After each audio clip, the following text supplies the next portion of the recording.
मित्रों नमस्कार, वंदे मातरम। स्वागत है आप सभी का आपके अपने यूट्यूब चैनल हमारी संस्कृति पर। मित्रों आज हम बात करेंगे भीष्म पितामह के बारे में। आखिर भीष्म पितामह ने ऐसा कौन सा पाप किया था जिसकी वजह से उन्हें 18 दिन तक मरणशैया पर लेटा रहना पड़ा, लेकिन उनके प्राण नहीं छूट पाए। आखिर ऐसा कौन सा विधि का विधान था या फिर पूर्व जन्म का श्राप था? तो आइए आज हम इस वीडियो के माध्यम से जान लेते हैं कि भीष्म पितामह ने आखिर कौन सा वह अपराध किया था जिसकी वजह से उन्हें मरणशैया पर लेटना पड़ा। मित्रों, कहानी शुरू करने से पहले आप सभी से निवेदन करना चाहता हूं, अभी तक चैनल को सब्सक्राइब नहीं किया है तो प्लीज़ चैनल को सब्सक्राइब करें और बेल घंटे का निशान दबाएं। मित्रों, बात उस समय की है जब युद्ध समाप्त हो गया और 10 दिन पश्चात जब युधिष्ठिर ने राज्यभार संभाल लिया और पितामह भीष्म के पास आशीर्वाद लेने के लिए आए, तो भीष्म पिता ने सभी को आशीर्वाद दिया और उन्होंने श्री कृष्ण भगवान से पूछा कि हे केशव, मेरा ऐसा कौन सा अपराध था जिसकी वजह से मुझे इतने दिनों तक मरणशैया पर लेटना पड़ा। तब श्री कृष्ण ने कहा कि हे पितामह, क्या आप आपके पूर्व जन्मों के बारे में जानते हैं? तब पितामह भीष्म ने कहा कि हे केशव, मुझे मेरे 100 जन्मों का पता है कि 100 जन्मों तक मैंने कौन कौन से कर्म एवं कौन से पाप किए थे। श्री कृष्ण ने कहा कि यह मरणशैया आपके 100 जन्मों का पाप का परिणाम नहीं है, ना ही आपने इन 100 जन्मों में कोई पाप किया हुआ है। यह परिणाम है 101वें जन्म का, जिसमें आप एक राजकुमार के रूप में जंगल में शिकार के लिए गए हुए थे, लेकिन आप एक पेड़ के नीचे से गुजर रहे थे। उसी समय एक गिरगिट आपके ऊपर आकर के गिरता है, जिसे आपने अपने भाले की सहायता से उठा करके ऐसा फेंका कि वो एक कांटेदार झाड़ी पर जा गिरा और उसके शरीर में वो कांटे धंस गए। गिरगिट ने जैसे जैसे निकलने की कोशिश की, वैसे वैसे वो कांटे गिरगिट के शरीर में घुसते गए और वह तड़प तड़प कर 18 दिन तक उसी में मरता रहा। उसकी बहुत ही दुखद मृत्यु हुई। 18 दिन तक उसने भगवान से यही प्रार्थना की, हे भगवान, जिस व्यक्ति ने मेरी यह दशा की है उसकी भी यही दशा होनी चाहिए। उसके पश्चात 18वें दिन उसने अपने प्राण त्याग दिए।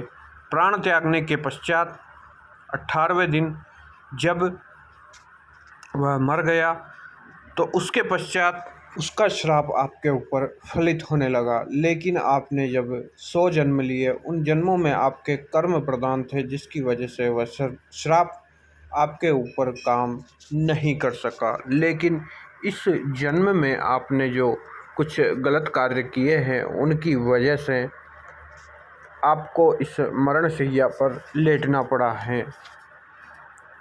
आपने भरी सभा में द्रौपदी का चीरहरण देखा, उसे रोक नहीं पाए, जबकि कुरु राजसभा में आप अकेले ऐसे व्यक्ति थे जो उस चीरहरण को रोक सकते थे, लेकिन आपने नहीं रोका और उस कुकृत्य को होता रहने दिया, जिसकी वजह से भी आपका पुण्य कर्म निष्क्रिय हो गया और उस गिरगिट का श्राप आपके ऊपर लग गया।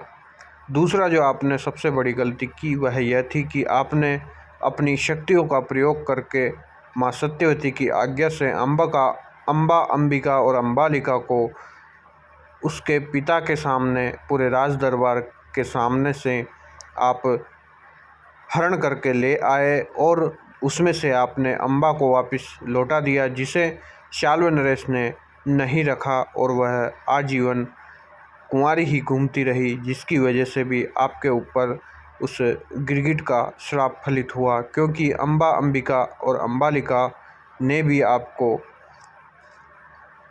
तुच्छ बातें ही कही। अम्बा ने आपके लिए बहुत सी प्रतिज्ञाएं भी की हुई थी।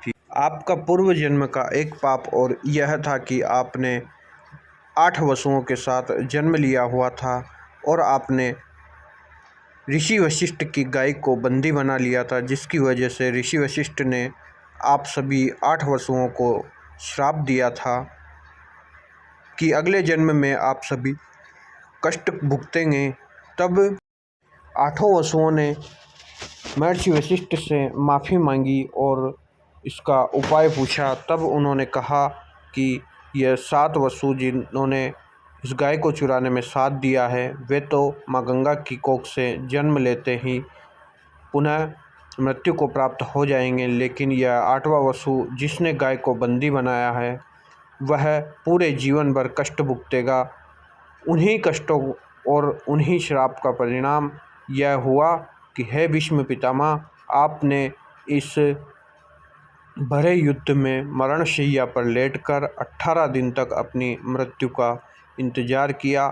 आपके अनजाने में जो गलतियां हुई, उनकी वजह से आपको यह सब तकलीफ़ देखनी पड़ी। मित्रों, भीष्म पितामह के बारे में यह रोचक जानकारी आपको कैसी लगी, कमेंट करके ज़रूर बताएं। और अभी तक चैनल को सब्सक्राइब नहीं किया है तो प्लीज़ चैनल को सब्सक्राइब करें और बेल घंटे का निशान दबाएं। वीडियो में हमारे साथ अंत तक बने रहने के लिए आपका बहुत बहुत धन्यवाद।